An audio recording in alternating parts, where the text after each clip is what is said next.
साहिब साहिब सब कहे मोहि अंदेशायो,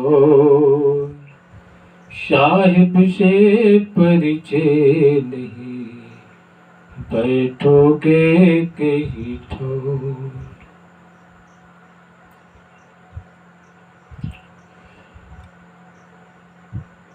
सतगुरु कबीर साहिब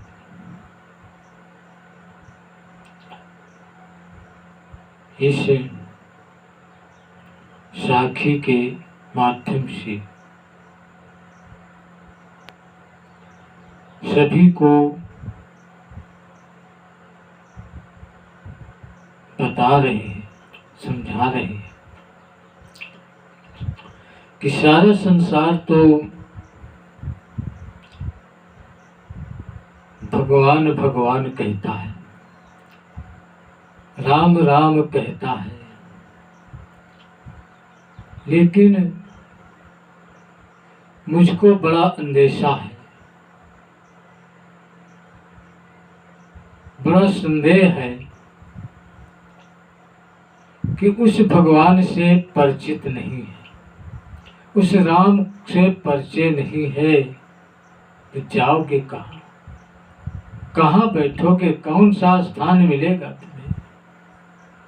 जिसको पुकार रहे हो, जिसको ढूंढ रहे हो, उसका परिचय ही नहीं है, उसका जानते ही नहीं। राम राम सब कोई कहे मरम न जाने कोई। राम राम सब कोई कहता है, लेकिन राम के मर्म को नहीं जानता है। वो राम है कौन, उसको नहीं जानता है। साहिब इस कह रहे हैं, अर्थात किसी चीज को, किसी को मानने से पहले उसके विषय में जानना बहुत जरूरी होता है। सच्चाई क्या है उसको जानना चाहिए। जब तक हम उसकी सत्यता को नहीं जानते, तभी तक तो हम भ्रम में पड़े रहते हैं, भटकते रहते हैं और रोते रहते हैं, चिल्लाते रहते हैं, सामने होते हैं फिर भी पहचान नहीं पाते, रोते हैं, गिड़गिड़ाते हैं। इसलिए साहब कहते हैं, इसे कहा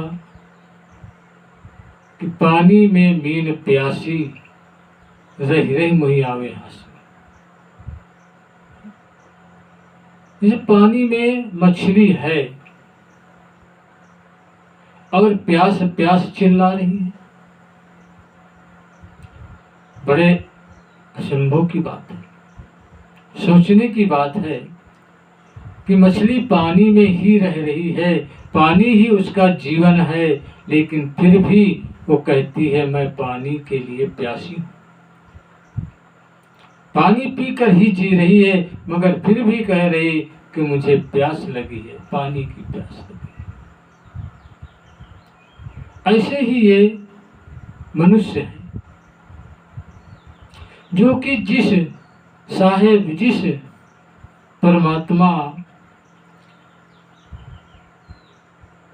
में निवास करते हैं और उसी परमात्मा के लिए रो रहे हैं, गिड़गिड़ा रहे हैं,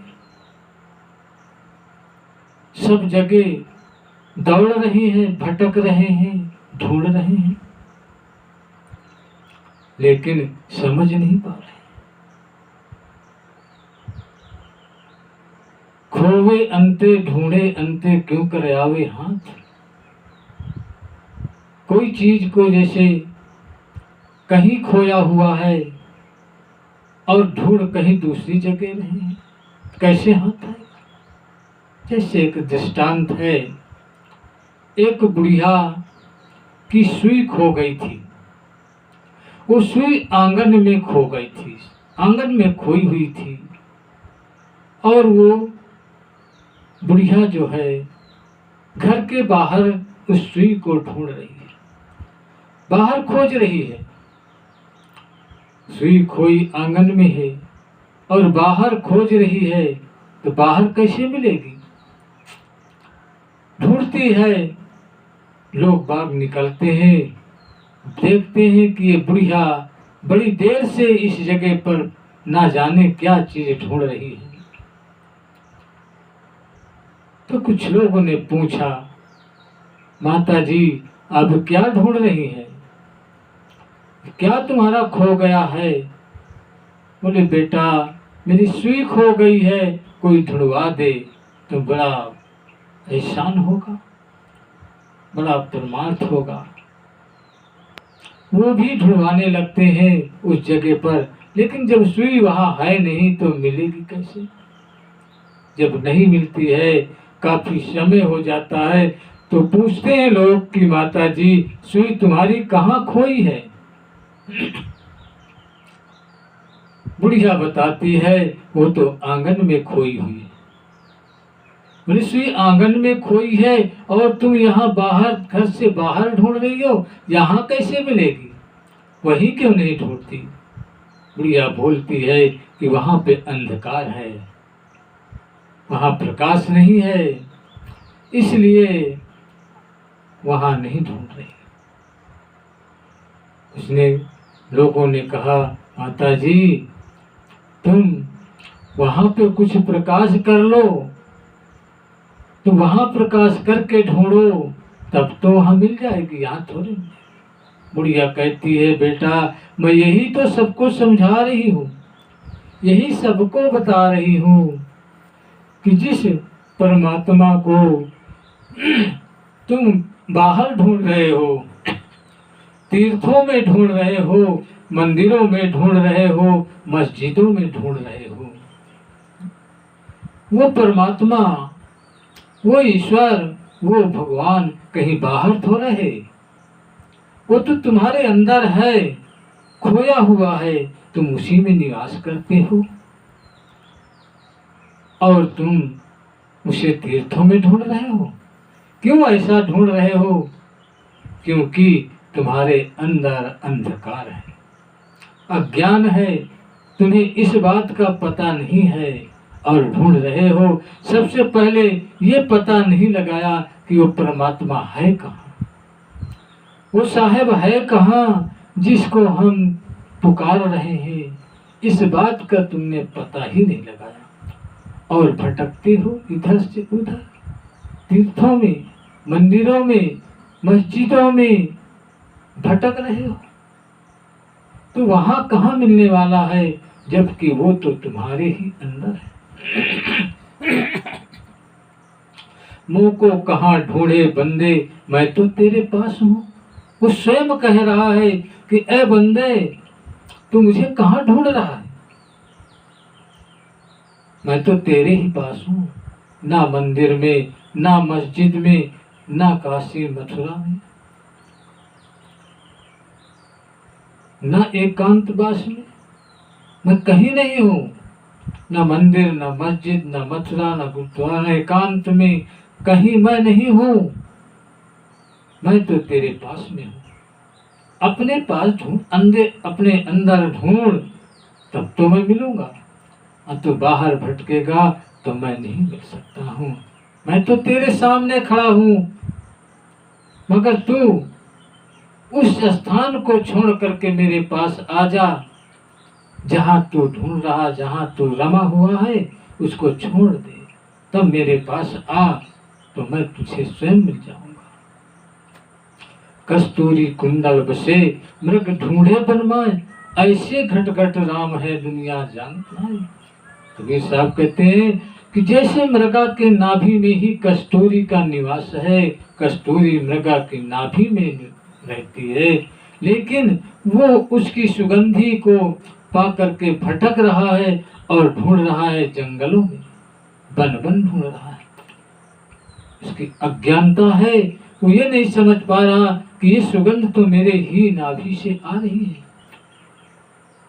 और इधर उधर भटक रहा है, ढूंढ रहा है। ऐसे ही उस परमात्मा को सब समझ नहीं पा रहे, ढूंढ नहीं, खोजते हैं बाहर, उसका पता नहीं ले रहे हैं कि वो है कहाँ। बस चिल्ला रहे हैं। द्वारे तेरे राम जी मिलो कबीरा मोय, तो सब में मिल रहा मैं न मिलूंगा तो। कारण यही है। कबीर साहब कहते हैं कि तेरे ही दरवाजे पर भगवान आ गए हैं, राम खड़े हैं और चिल्ला करके कह रहे हैं, कबीर है भक्त, मैं तेरे दरवाजे पर खड़ा हूँ और बहुत दूर से आया हूँ, साकेत नगर से आया हूँ, तू आकर के मुझसे मिल ले, बाहर निकल और मिल ले। मगर तू तो कह रहा है कि इतनी दूर से आए हो तो अंदर चले आइए, मैं अंदर चले आइए। लेकिन वो परमात्मा, वो राम कह रहा है मैं अंदर नहीं आ सकता, मैं तो इतनी दूर से आया हूँ, मगर क्या तू बाहर नहीं निकल सकता? तू अंदर से दरवाजे के बाहर नहीं आ सकता मुझसे मिलने के लिए? मगर तू सब में मिल रहा है, मुझसे कैसे मिलेगा? तू तो माया में मिल रहा है, तू परिवार में मिल रहा है, सब में मिल रहा है, संसार में मिल रहा है, मैं नहीं मिल सकता। इन सबको छोड़कर जब तू मेरे पास आएगा तभी मैं मिल सकता हूँ। इस तरह इसी में लोग भटके हुए हैं। वो कहाँ ढूंढ रहे हैं? तीर्थों में, मंदिरों में, मस्जिदों में, वहां ढूंढ रहे हैं उस परमात्मा को, उस राम को। वहां थोड़े मिलेगा। जब उस स्थान को छोड़ करके, उन मंदिरों को, उन मस्जिदों को, उन तीर्थों को छोड़ करके जब स्वयं अपनी ओर आओगे तभी तुम्हें वो परमात्मा, वो साहेब, वो भगवान के दर्शन होंगे। और जब तक तुम उन मंदिर मस्जिदों में, उन मूर्तियों में, उसमें ही तुम ढूंढते भटकते रहोगे, रमो रमे रहोगे, जीवन बीत जाएगा, कोई आज परमात्मा के दर्शन नहीं हो पाएंगे। आज तक जितने भी मंदिरों में भटकते हैं, धन वहां पर लुटाते हैं, जीवन बीत गया, किसी ने परमात्मा के दर्शन नहीं पाए, किसी ने भगवान को नहीं देखा है। लेकिन जो इनसे हट करके स्वयं अपने आप में देख रहे हैं, स्वयं अपने अंदर देख रहे हैं, उन्होंने दर्शन पा लिए और वो समझ गए कि वास्तविकता में राम क्या है। कारण क्या है? क्योंकि सद्गुरु नहीं, सद्गुरु शरण नहीं ग्रहण किया है और पंडित पुजारियों के चक्कर में पड़ करके, लुटेरों के चक्कर में पड़ करके लुटते रहते हैं। किसी अच्छे सद्गुरु की शरण में जाकर के उस परमात्मा का, उस राम का परिचय लें। वो है कहाँ, कौन है, कैसा है, इसका परिचय लें, ऐसी जानकारी प्राप्त करें, तब परमात्मा के दर्शन हो सकते हैं, भगवान के दर्शन हो सकते हैं।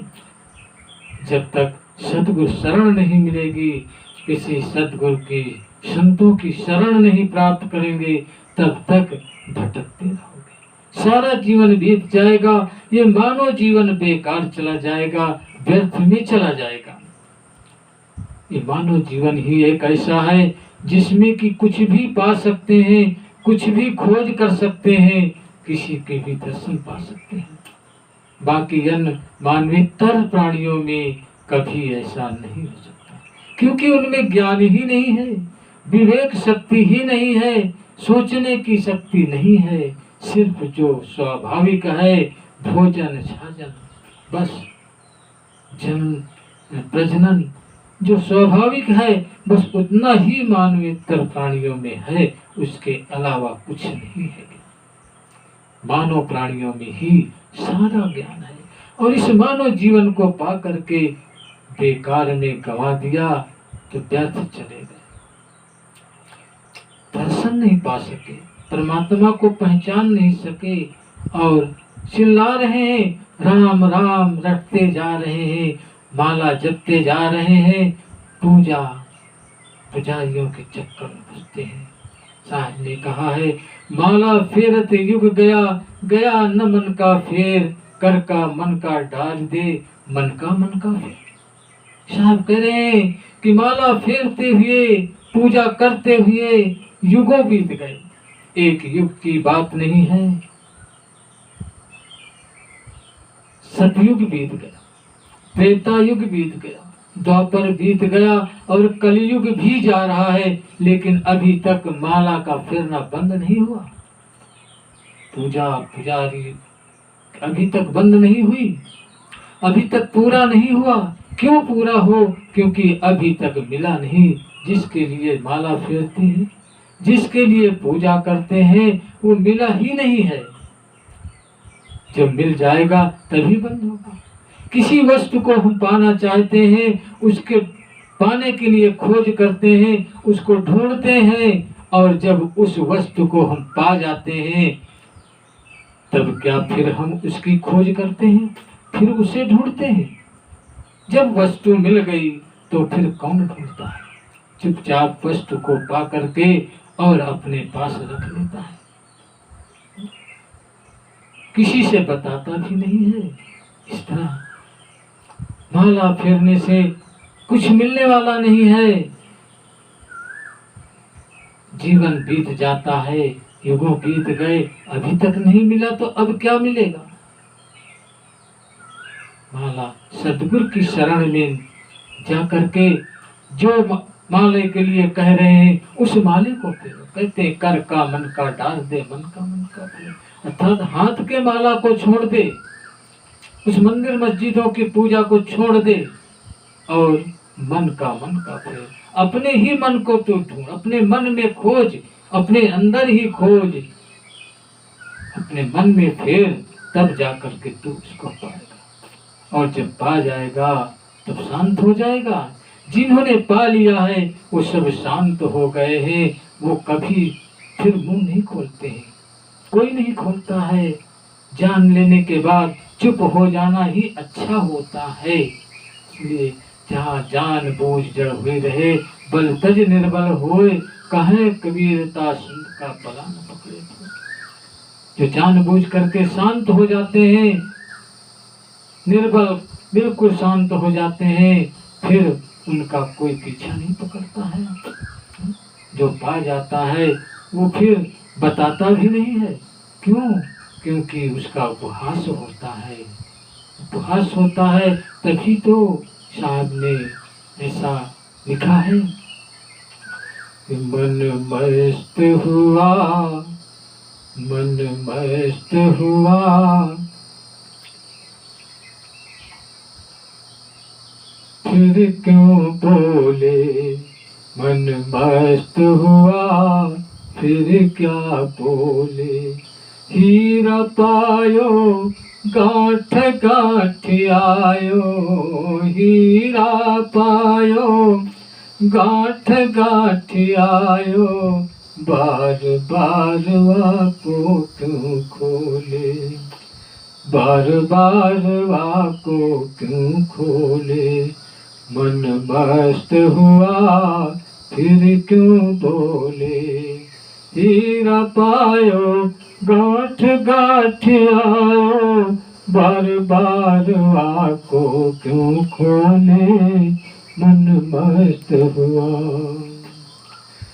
हल्की थी तब चढ़ी तराजू, हल्की थी तब चढ़ी तराजू। पुर भई तब क्या तोले। मन मस्त हुआ, मन मस्त हुआ, फिर क्या बोले, फिर क्या बोले। हीरा पायो, गांठ गांठ आयो। बार बार वाको क्यों खोले। मन मस्त हुआ, मन मस्त हुआ, फिर क्या बोले, फिर क्या बोले।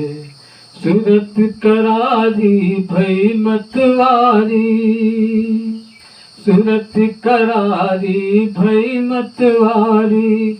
मदवा पी गए बिन तोले, मदवा पी गए बिन तोले। मन मस्त हुआ, फिर क्या बोले, मन मस्त हुआ फिर क्या बोले।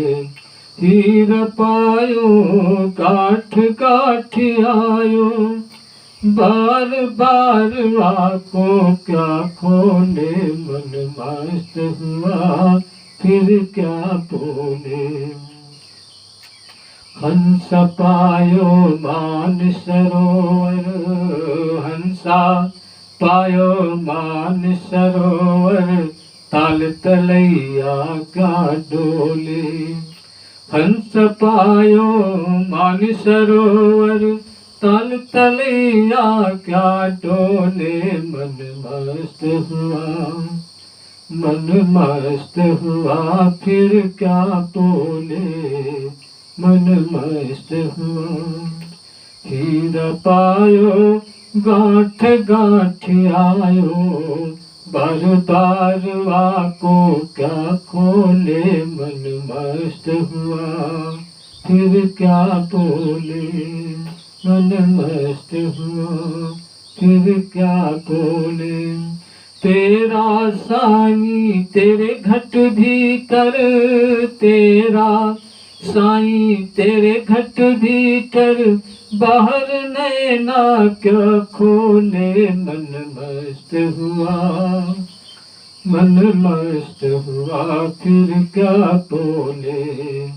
हीरा पायो गांठ गांठ आयो, बार बार आंखों क्या खोले। मन मस्त हुआ फिर क्या बोले। कहत कबीर सुनो भाई साधो, कहत कबीर सुनो भाई संतो, साहिब मिल के दिल बोले। मन मस्त हुआ साहिब मिल के दिल बोले, मन मस्त हुआ फिर क्या बोले, मन मस्त हुआ फिर क्या बोले। हीरा पायो गांठ गांठ आयो, बार बार आंखों क्या खोले। मन मस्त हुआ फिर क्या बोले, मन मस्त हुआ फिर क्या बोले। इस तरह जो हीरा पा जाता है, अर्थात जो अपनी उस खोजी हुई वस्तु को पा जाता है, वो चुपचाप रख लेता है, फिर वो किसी से बताता नहीं है, न किसी को दिखाता है। इसीलिए साहब कहते हैं, जब तुझे उस परमात्मा के दर्शन हो जाएंगे, उस भगवान के दर्शन हो जाएंगे, फिर तू चुपचाप बैठ जाएगा, न तुझे माला फेरने की जरूरत होगी, न फेरेगा, क्यों तकलीफ उठाएगा।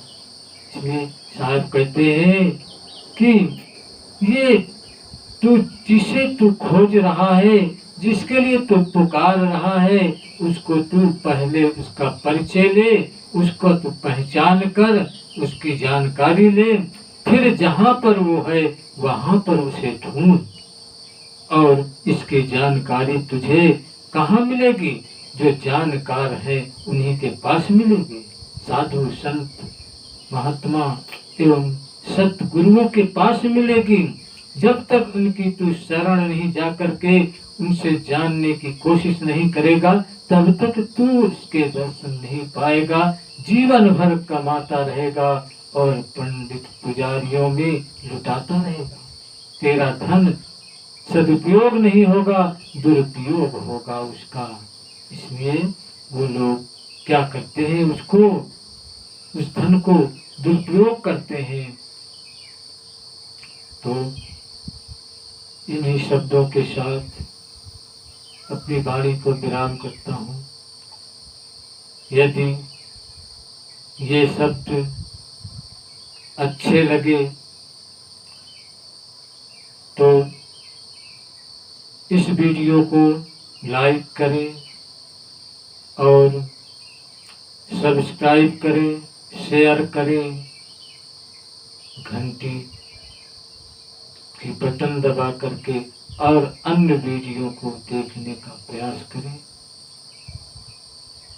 मैं यही निवेदन किया कि किसी चीज को खोजने से पहले वो वस्तु है कहाँ पर, उसका पहले परिचय लें, उसका पता लगाएं, तब उसकी खोज करें वहाँ पर, तो मिलेगा। परमात्मा कहीं बाहर नहीं है, तुम्हारे अंदर है। वो मंदिर कहीं बाहर नहीं, उस परमात्मा का मंदिर ही तुम्हारा अंतःकरण है, और दूसरा नहीं बल्कि तुम ही उसमें बैठे हुए परमात्मा रूप से हो। इस प्रकार सद्गुरुओं की शरण पा करके, उनसे जानकारी ले करके, और व्यर्थ में धन को ना गंवाए, दुरुपयोग ना करे, और उस परमात्मा के दर्शन पाने का प्रयास करें। ये मानव जीवन बेकार न जाए, इस जीवन का सदुपयोग करें। इन्हीं शब्दों के साथ अपनी वाणी को विराम करता हूँ। साहेब साहेब कबीर साहेब